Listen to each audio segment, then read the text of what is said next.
అందరికీ నమస్కారం. నా పేరు కోనపరెడ్డి లక్ష్మీకిరణ్.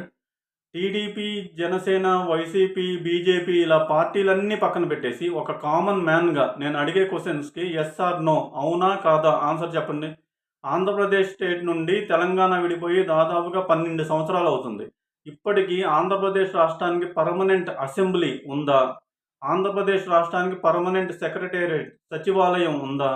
ఆంధ్రప్రదేశ్ రాష్ట్రానికి పర్మనెంట్ హైకోర్టు ఉందా? ఆంధ్రప్రదేశ్ రాష్ట్రానికి పర్మనెంట్ గవర్నమెంట్ బిల్డింగ్స్ ఏమైనా ఉన్నాయా? ఆంధ్రప్రదేశ్ రాష్ట్రంలో ఇది ఫార్మా కంపెనీస్‌కి ఈ ల్యాండ్ ఇస్తున్నాం. Pharma hub.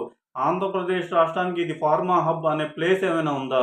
అలాగే ఐటీ కంపెనీస్‌కి ఇది ఆంధ్రప్రదేశ్ రాష్ట్రానికి ఇది ఐటీ హబ్. ఇక్కడ ఐటీ కంపెనీస్ పెట్టుకోవచ్చు అని ఒక ప్లేస్ ఏమైనా ఉందా? అలాగే ఇతర ఇండస్ట్రీస్‌కి ఇది ఇండస్ట్రియల్ కారిడార్ అని పర్మనెంట్‌గా ఏమైనా ఉన్నాయా?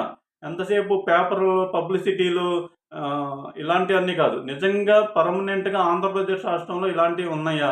స్టేట్ విడిపోయి ఇప్పటికి 12 సంవత్సరాలు అవుతున్నా ఇప్పటికీ ఉన్నాయా? ఏదో మనం అభిమానించే నాయకుడు వాళ్ళు ఏం చెప్తే అది అన్నట్టు వెనకేసుకు రావడం కాదు. ఒకసారి మనస్ఫూర్తిగా ఆలోచించండి. ఇవన్నీ స్టేట్ డివైడ్ అయ్యి 12 సంవత్సరాలు అవుతున్నా ఇవన్నీ మన ఆంధ్రప్రదేశ్ రాష్ట్రానికి ఉన్నాయా? ఒకసారి ఎలక్షన్ అయ్యి ఇంకో ఎలక్షన్ వచ్చేటప్పటికి ఇప్పుడు చూడండి 2014లో స్టేట్ విడిపోయింది. ఇప్పటికి అప్పుడు చదువుకుంటున్న ఎల్‌కేజీ, యూకేజీ చదువుకున్న పిల్లలు ఇప్పుడు 10థ్ క్లాస్‌కి 10థ్ క్లాస్ ఇంటర్మీడియేట్‌కొచ్చేసారు. అంటే తరాలు మారిపోతున్నాయి. ఇప్పటికీ ఆంధ్రప్రదేశ్ రాష్ట్రానికి పర్మనెంట్ ఇలాంటి బిల్డింగ్స్ ఏమైనా ఉన్నాయా? అయినా సరే మనం తిప్పి వాళ్ళకే ఎందుకు ఓటేస్తున్నాం? అన్నిటికంటే మించి ఆంధ్రప్రదేశ్ రాష్ట్రానికి రాజధాని ఇది అని పర్మనెంట్‌గా ఉందా? అమరావతి అంటున్నారు. ఇప్పుడు 2029లో ఒకవేళ జగన్ గారు సీఎం అయితే ఇంతకుముందు 3 రాజధానులన్నారు. ఇప్పుడు మావిగని అంటున్నారు. అలా అమరావతిని మార్చరు అని గ్యారంటీ ఏమన్నా ఉందా? అంత నమ్మకం ఏమన్నా ఉందా?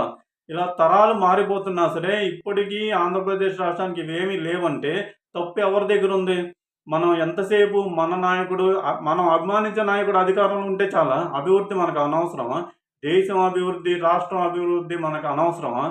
తరాలు మారిపోతున్నాయి అయినా సరే ఆంధ్రప్రదేశ్ రాష్ట్రానికి ఒక రాజధాని అంటూ ఇప్పటికి పర్మనెంట్‌గా చెప్పుకోలేకపోతున్నాం అంటే మనకెంత అవమానం. ఒకసారి ఆలోచించండి అందరూ. ఏం జరుగుతుందసలు?